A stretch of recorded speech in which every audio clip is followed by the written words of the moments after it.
no caso da folga de limpeza do Concello de Lugo. Evidentemente, o señor Orozco só está preocupado por blindar a Casa Consistorial para que non entren a protestarlle dentro,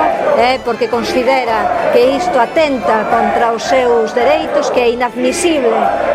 que os traballadores e as traballadoras poidan acceder á Casa Consistorial. Esa é a súa máxima preocupación. Chegou incluso a admitir que a Casa Consistorial vai estar blindada pola Policía Local mentres eles o consideren necesario, aínda que sexan tantos os problemas que os veciños e as veciñas están tendo pola rúa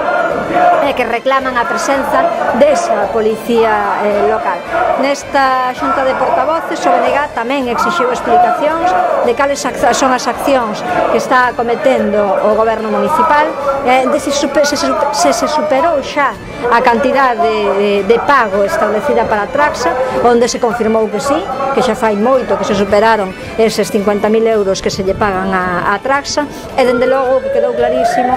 que tanto PP como PSOE están con claridade do lado da empresa, é o que lles preocupa, e dende logo a sorte que poidan correr tanto os 11 traballadores despedidos como os 60 expedientados non vai con eles. Que o alcalde chegue a afirmar que estiveron sempre mediando para que houbese un proceso negociador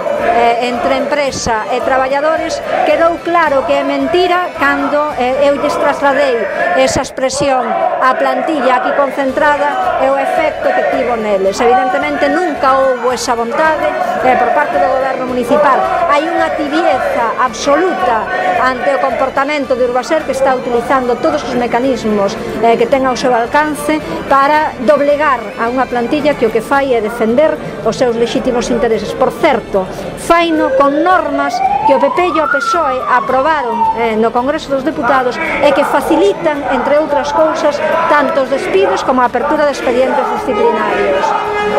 Isto non vai resolver o conflicto da limpeza en Lugo, e os veciños e as veciñas van seguir padecendo unha situación na que o Concello a estas alturas ten unha clarísima responsabilidade.